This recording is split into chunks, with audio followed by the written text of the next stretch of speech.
Hey everybody, how you doing? So I have a small update this week. Sorry about that. I've been kind of tied up with family stuff, so I couldn't sneak over here. As it is, this Sunday morning, and I only had a couple hours to work on it. But I got the kick panel in on this side, and I wanted to modify it for a speaker. That's a 5.5-inch speaker. Yes, I had to cut a hole in it. Yes, I had to relieve a little metal behind it, but I didn't take that much out of it. And having the Firebird for years, you really don't get a good sound out of these cars unless you put speakers in the dash and in the kick panels, unless you put boxes on the back seat or on the floor. I don't want to do that. So I cut a hole in there. I mean, it's a kick panel, no big deal. If I ruin it, I'll buy another one. It's not a big deal. So the rug's all vacked. I had to move the rug over a little bit. It was kind of cut short, and actually when I vacked it, it pulled out. So I had to stick it back in. You see a little gap right there. But it was cut a little short, front to back and left to right. So I had to sneak it over a little bit, and I got it tucked in. Well, it was tucked in. I'll tuck it in a minute. But so that's all set. I got the sill plate all cleaned up, put back in. That's all spiffy. I could put the passenger seat in now. I'm just not going to because I wanted to do the other kick panel, and then I wanted to put the console back together. I figure that's a hell of a lot easier with the seats out. So the seats will be the last thing that goes in. I just wanted to get the kick panels in so I could put the parking brake back in so I can actually take it for a ride one of these days. The right front caliper is still leaking. I bought a pair of, I bought the whole front disc setup off a guy local who was selling it all. He put Willwoods in his car. So I bought all his front disc brake parts. He claimed they all work perfect. So we'll find out if he lied to me or not. They look nice, but who the hell knows?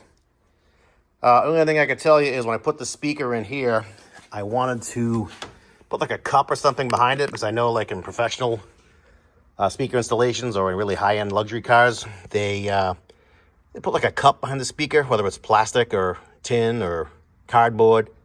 So I wanted to kind of duplicate that so all the sound, comes out. I had this insulation in my basement. I have some thin stuff that's up here. And I had this thicker stuff. It's just, aluminum reflective with a heat-resistant barrier in the back. I stuck that in. There's like a hole behind the speaker, like a square rectangular opening. I just cut it to size and jammed it in there. So it'll keep the speaker from grounding out anywhere if it happens to be too close to the body. And it should help, hopefully, make the sound come out rather than go in. I don't know. I'm not a sound engineer, and as I said in a previous video, stereo systems are kind of my kryptonite. I get the whole drift of it, but I don't know all the ins and outs in particular, so hopefully I did a good thing. I'm waiting for some grills to come. I bought some just plain metal black grills to put over this thing. They're about 1/2 inch tall, so they should cover it up nicely. So I only have 2 screws holding the speaker in for now. And that should clean that up nicely. And that's it. I mean, this door panel's on. Everything works. I did all the door panels with it's a McCall's cleaner. I've had it in my basement for a million years. It's just like a really low sheen Amarol, something like that. But it's supposed to clean and, buff it up a little. So there you go. I will tell you a funny story. It's not really funny. It's really more sweet. I'm always looking on Facebook Marketplace for Camaro parts, as probably a lot of you do too. And when I see something that's close by that I can use, I go and score it. But if it's something that's farther away, I wait a little bit in the hopes that I can be in that area for something else. So I had to go visit a friend of mine in Methuen. Methuen's about a 35, 40-minute ride from my house. And there was a guy who's been advertised at a speedometer cable for a 68 Camaro. I think it was 6 weeks. It was on Facebook Marketplace. And I kept saying, it's in Methuen, it's not that far away, but do I really need it? I mean, the one in my car is the original one, and it's a little bit long. I had bought those 2 down there in the Pioneer boxes from Rock Auto a while back. And one's a 68-inch long, and I think the other one's a 65. And when I read online, different guys had different results. Some guys said, 68 works perfect for me. Some guys said 65 works perfect. Some guys said the original Power Glide one fits mine. So I tried the Power Glide one, the original to my car, and it fit pretty good. But it was a little bit long. I wish it was about 3 inches shorter. So this is a Chinese speedometer cable, which, it's probably crap.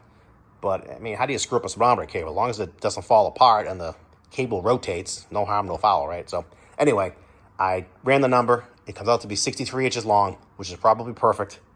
And the guy, he wanted like $25 for it. It was brand new. We never used it. And he dropped down to $15. So I was like, $15? I mean, he's giving it away, basically. So I had to go through it anyway. So I messaged him, and he's across town with my friend. So I went and picked it up. And the funny part was he's restoring a 68 Camaro. It's a beautiful car. It's a big block, 4-speed. He's got a gorgeous 70 LS5 Chevelle convertible. It's black and white, cowl hood. Beautiful car. God, that was the prettiest one I've ever seen. But anyway, he was an older guy.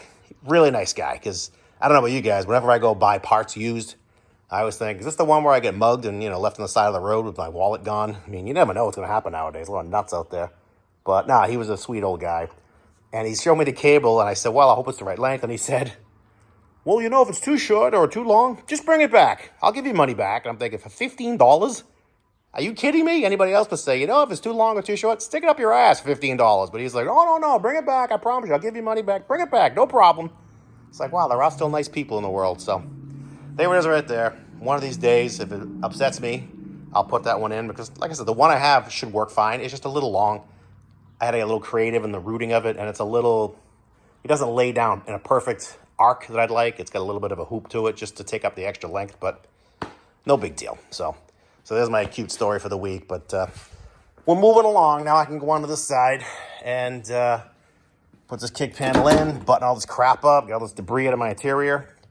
And then I can move on to some final stuff before I do the caliper and drive it. The caliper, that's an easy swap.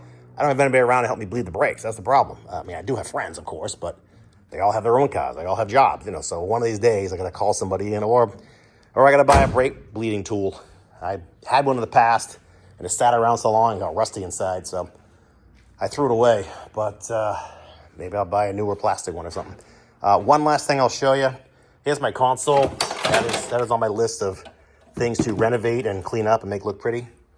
And I was going through it saying, boy, what's the chance this console is this nice? Nothing really wrong with it. I mean, the screws in the hinge are loose, so the hinge is kind of floppy. Not a big deal. You see one's missing. These are loose.